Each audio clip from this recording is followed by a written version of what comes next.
The Northwest this morning, looking at issues affecting communities there ahead of next month's election. It's arguably one of the most hotly contested provinces. eNCA's Aldrin Sampear is in Mahikeng and is finding out, and he has been there and has found out, if the communities there have found or seen any positive changes in service delivery over the years. Aldrin, have they?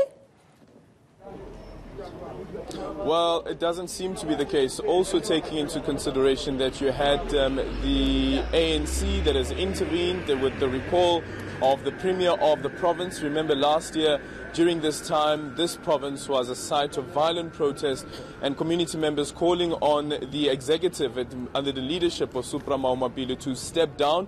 He did step down, and this province was put under administration. So it's been close to a year now since it's been under administration, under the leadership of Dr. Nkosazana Dlamini-Zuma. But these people are saying that they haven't really felt the impact of the new leadership in this province.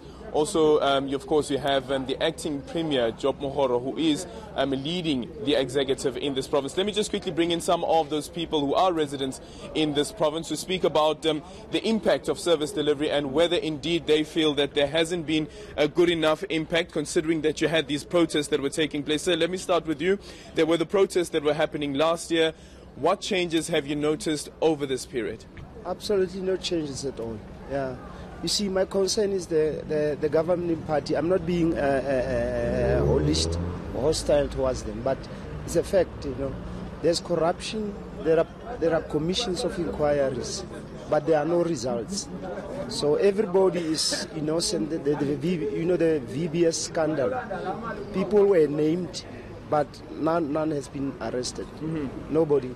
So there's no consequences. Mm-hmm. Yeah. So the consequences would be very important, but also the ability to deliver services. Yeah. I think people are concerned about the unity. They don't care about the community, because we see people committing crimes. There are accusations. They deny those accusations, but they don't ever appear in court to say, this is my side of the story, and that is why I'm saying I'm clean. Yeah. On the 8th of May, if indeed you are voting, without telling us which political party you would be voting for, yes, why would you be voting for that party? What is it that you would be demanding from that party?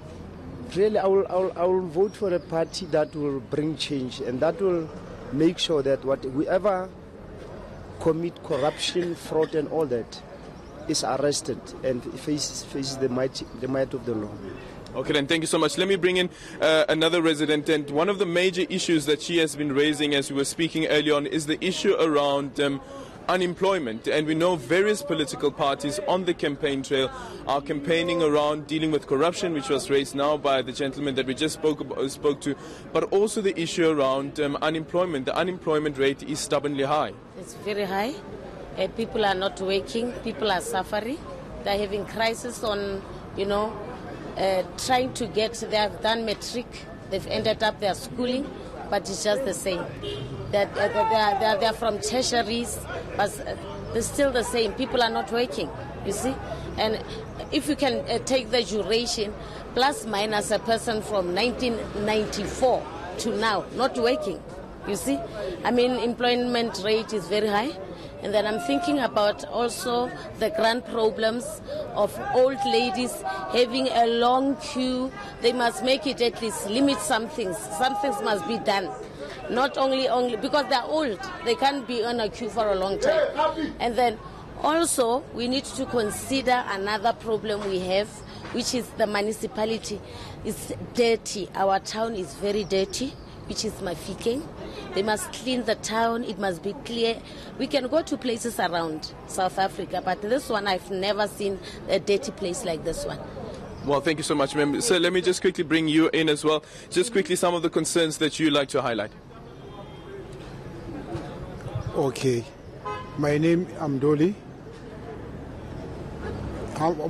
My concern, actually, is our roads and unemployment is very high. See, and the corruption on top of that. Are you at all disappointed in the previous political parties that you have voted for? Very disappointed, my brother. Where do you think they have failed you? They failed so many things, actually. So many things.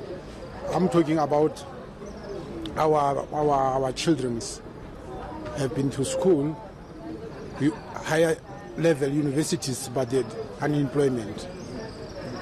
So you say those political parties have failed there? They've failed. Some people are saying that very important to an electoral system like ours is also a strong opposition, that the opposition must be strong enough to hold the incumbents accountable. Do you think that the opposition that we have currently is strong? Not very strong. Our opposition party is ANC, but it's not very strong. I'm telling you. Sorry, you said? I'm saying that our opposition party actually it's not very strong. I'm talking about EFF. I'm talking about DA. I'm talking about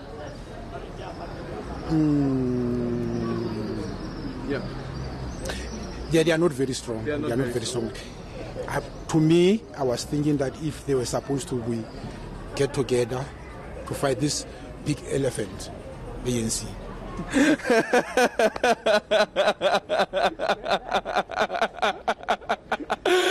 Can they come together to fight this big elephant called the ANC? And this is a discussion that has been happening